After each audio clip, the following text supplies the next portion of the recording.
IAE, they had a show, IAE, and at this show they had some ships, IAE, with a boom boom here and a pew pew there, here a boom, there a pew, everywhere a zoom zoom, IAE, they had a show, IAE. Hey there, this is Ray with Ray's Guide, and this is my guide to what to do at the upcoming Aerospace Expo, coming to Newark Babbage again this year. They'll be opening up an extra step on the tube system for Tobin Expo Center, and that's where all the action's going to be happening, and I'm going to lay out my information about how to get the most from the show.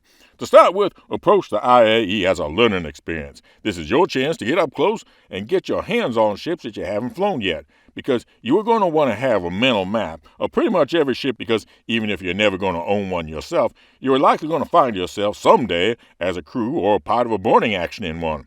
And you don't want in a crisis to be thinking, where was that elevator again?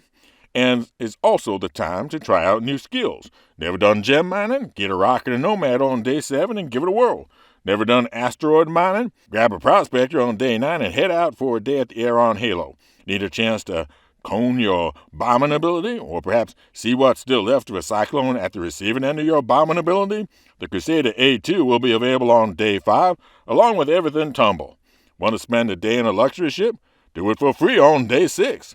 Ever wonder how hard it will be to get that lumbering beast like a reclaimer out of a top-door hangar and all the way to orbit? Well, day 3 will be your chance, once in a year without spending a dime. And of course, all this goes double if the manufacturers, as they often do, have a surprise up their sleeve about a ship they've been building in secret, or one long on the drawing board's craft that they're finally being ready to show the public. So I think you're getting the gist of what I'm saying here. Come every day, examine in detail any ship that you're not already familiar with. Get a free test drive of any ship you're even a little bit curious about how they do in space. Take them out full and bring them back empty, and have fun. This is Ray with Ray's Guide. And this is Daniel Raymond, and I'm guessing that some of you are saying, what? He didn't cover buybacks or CCUs or LTI tokens or any of that important stuff, and I haven't yet. But I wanted to structure this video with Ray doing the in-world viewpoint at the start to emphasize that the whole fleet building game is an entirely separate game outside of Star Citizen itself. It's like the movie Moneyball.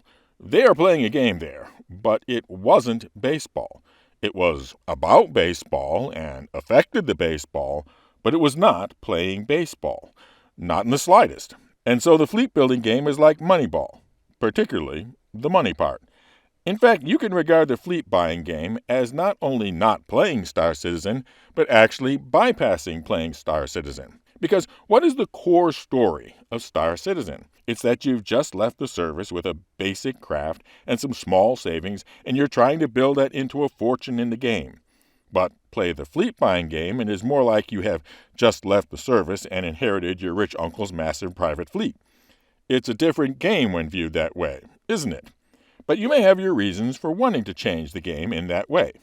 Maybe you're impatient or want to create a big organization and want to attract players by promising access to advanced ships and weapons. After all, saying, join my org, we're all starting with just our starting ships, will likely get you a puzzled reply that they could do that without needing an org. Or maybe you're a content creator needing to get something for your next Grow the Channel ship giveaway.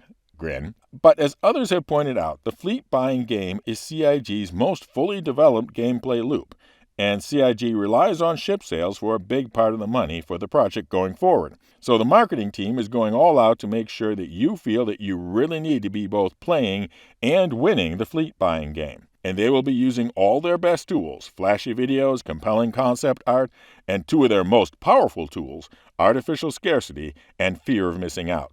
So remember that a ship in a virtual science fiction world is the most discretionary of discretionary purchases, and thus almost always an emotional rather than a logical decision. So keep your wits about you and be sure that before you buy that you really are making a sensible choice. Since my target for this video is a player not already fully familiar with the fleet buying game, I'm going to be framing this as a set of questions and answers. In some cases, these aren't the questions you have been asking, but the questions you should have been asking. 1. Why really purchase any ship at all other than your starter ship? Other than special cases like wanting to attract players or form an org or giving ships away as prizes, The reason to buy a ship is that the gameplay represented by that ship is important to you and you want to accelerate your access to that gameplay. But you need to be really sure that you want the gameplay you are buying. So, for example, is being captain of a large multi-crew ship actually what you want to do? Sure, it sounds impressive. The reality, though, is it will need a lot of planning and management to keep it all running smoothly. And another thing to bear in mind is you are buying a bunch of ships that you can only fly pretty much just one of them at a time. The more ships you buy, the greater the percentage of the game time will be spent those ships sitting idle in the garage. Spending real money to accelerate your access to a ship you aren't going to use that much should really be evaluated skeptically. 2. If you want to buy a ship, then why buy during the November ship sale? Well, to start with, many of these ships are only available at the November ship sale. Also, current ships bought during the November ship sale will have 10-year insurance, and in some cases, lifetime insurance, while ships bought at just any old time tend to have 6 months insurance.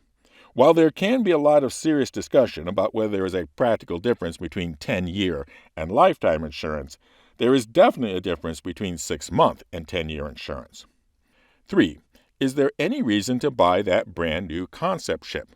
Well, the very first time a new concept is announced, it is generally the only time it is able to be purchased with lifetime insurance. Now, some will point out that there is only minuscule daylight between the 10-year insurance and lifetime insurance, and they are right. It isn't much, but it also isn't nothing. The other reason is that ships will almost always see a jump in price when they become flyable or close to flyable. I don't see the price growing as greatly during the development phase as much with the newer concepts that CIG is releasing as the older ones like the Banu Merchantman. The reason is that now CIG is designing ships in 3D, so things like FPS metrics, cargo size, component space, etc. are already figured out even at the concept stage. Number 4, if the concept ship is not new this year and thus not already offering LTI, is there any reason to buy it this year instead of next year? Yes, of course it will be available again next year. They all will be available again next year. But this year, you should buy it only if you think the concept price is worth locking in, and also if you like the loaner ship. The loaner ship matrix isn't considered as often as it should. For example, the cheapest way to purchase flying a Freelancer Max in the game with cash right now is to purchase the Hull B, which last sold at $90, to get the $150 Freelancer Max as a loaner. Yes, you will be switched to the B when it is flyable, but the B is not a bad cargo ship and will likely see a price jump when going to flyable. Number 5. What if I later regret my purchase? CIG has a standard 30-day return policy through the customer service process. Beyond that, almost any purchase can be exchanged for store credit, a process called melting. One thing about store credit is that for many ships there is a standard price and a less expensive war bond price that isn't available with store credit. So $1 of store credit is devalued from $1 of new money. But once already devalued to store credit, it can be moved around from having one ship to another quite fluidly. But what if I regret my melting sometime? CIG on a quarterly basis offers buyback tokens, which allow you to repurchase things that you melted, presuming that the item is still for sale at all. Note that there are limits to buyback tokens, both in when they are offered and how frequently store credit can be used to repurchase them. In addition, particularly for upgrades, the buyback program returns your ability to buy the item, but will likely need to be at the new price and not the old price if it has gone up. Number 7. What if I want to exchange one ship for another? There are 2 conditions for this. If the new ship is less expensive than your old one, the only choice is to melt a ship and buy the less expensive ship with the store credit. If the new ship is more expensive, then CIG is more interested in encouraging that practice, so there is an upgrade process, also known as CCU or cross-chassis upgrade. Essentially, you pay the price between the 2 ships and get a certificate to do the upgrade whenever you wish. Why would you pay for an upgrade, but then delay using it? Well, some people do it to lock in the price of the more expensive ship against future increases, and some just want to preserve their flexibility in case something even more attractive comes up as an upgrade path later. For example, in a prior Grow the Channel giveaway, I offered either the Scorpius or the Raylan, but I didn't have to buy 2 ships. I bought the Scorpius and then a $5 upgrade to the Raylan. I gave both of them to the winner and then let the winner decide to apply the upgrade or not. There is also one other special thing about the CCU process, and that brings up the next question. Number 8. What is all this talk about LTI tokens? Well, when you CCU a ship to a more expensive ship, all of the traits of the original ship purchase are kept as possible. This includes lifetime insurance if it is an original concept ship. So some bright guy thought, hey, there is this expensive ship that I want to buy, but it makes more sense to instead buy this inexpensive concept with LTI and then upgrade it to the ship I actually want to buy. I wind up with the eventual ship having lifetime insurance for the same price. And thus was born the idea and title of an LTI token. Could an LTI token also be used to add LTI to one of your existing ships? Only by melting the ship and then recreating the ship using the LTI ship as a starting point.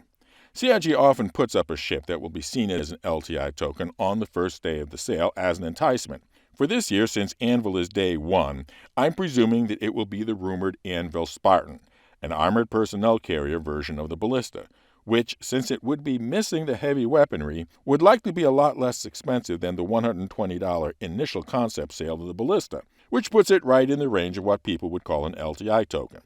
But before you pull out the wallet for an LTI token vehicle, remember that unless you have some other planned use for it, the purchase of something simply as an LTI token implies that you want your fleet to be one ship bigger than it already is. Do you really have a goal as to what role that one extra ship needs to have? As I said earlier, since you can really only fly one ship at a time, then one more ship, particularly if it does not have a distinct role in your game path, is one ship that will be idle in the hangar while you're flying around with one of the others. And if you aren't really sure about the ship you want to upgrade to, then ask yourself if you're content with having it just stay as its original vehicle. Number 9. Is there any reason to buy extra game packages? Right now, no, unless you want to give it as a gift to somebody. And before you think about giving them as a gift, why not invite them to the Free Fly event just to be sure that they actually like the game? Now, in the future, the answer to the purchasing additional game packages question may be quite different.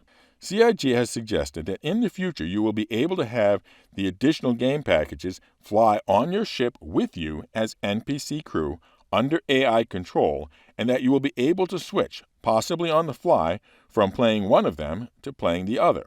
Of course, for all that to work, NPC crew AI will have to be orders of magnitude better than it is now. But frankly, it will need to be for Squadron 42 to work, so they are undoubtedly working on it. In addition, CIG has suggested that when they have additional game accounts being able to be used as NPCs, they will also allow you to invite a friend to guest play the other game account.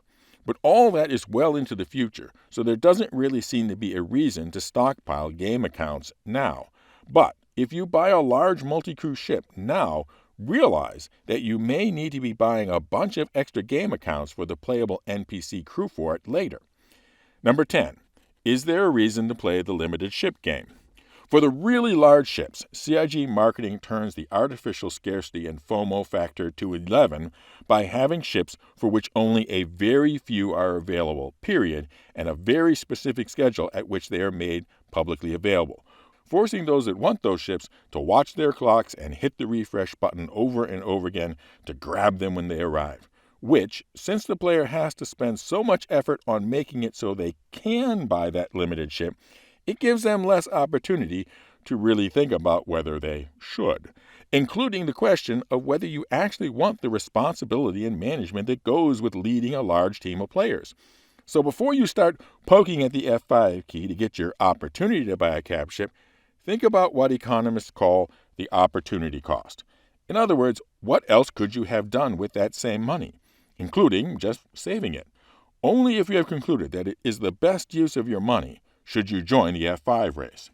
And that's a quick overview of the fleet buying Moneyball game, presuming that you want to play it at all. And of course, one alternative to playing the Moneyball game is to just win your way into it, which brings up, of course, the Grow the Channel ship giveaway for the Anvil Liberator, the ship for carrying all those other ships.